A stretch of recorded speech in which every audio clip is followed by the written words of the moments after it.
Assalomu alaykum, hurmatli hamkasblar, aziz do'stlar. Mana bu Cho'llada mana bunaqa barxalla temir yo'lga hujum qilmasligi uchun, qum to'lib ketmasligi uchun qamishlarda mana bunaqa to'siqlar to'qib qo'yishadi. Yerga ko'miladi, yarim metr qilib. Qamishlar balandligini yarim metr, 1 metr baland ko'tariladi, keyin qumlarga to'lib boradi. Shamolni qumni to'sish uchun. Qumli shamolni to'sish uchun.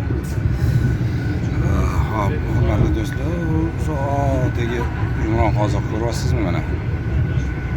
Yo'q, ko'rmayapsiz. Men o'zim ko'rmadim. Unaqa uzoqda inson ko'rishi mumkin emas. Manzarani qarang, go'zalligini. Sizga 1 kilometr, 2 kilometr uzoqdagi yumron qozoq ko'rsata oladigan darajada qobiliyatli emasmiz. Unaqa narsani o'rgata olmaymiz. O'zimiz ham u darajada qobiliyatga ega emasmiz. Lekin ishlab chiqarishingizdagi uzoq ko'zlab, uzoq masofalarni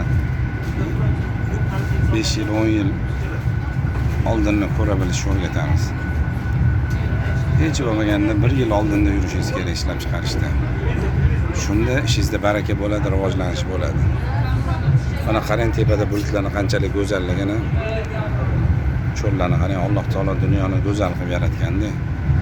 Ishlab chiqarishimizda ham ijod qiladigan bo'lsak, mana shunaqa bulut effektlardan foydalansak, mana bunaqa qumlarga o'xshagan, bog'larga o'xshagan, travertin toshlarga o'xshagan effektlardan, tabiatda o'zi chiroyli-da, yog'ochlarning gullaridan chiroyli ishlasak, mebelimiz go'zallashib ketaveradi.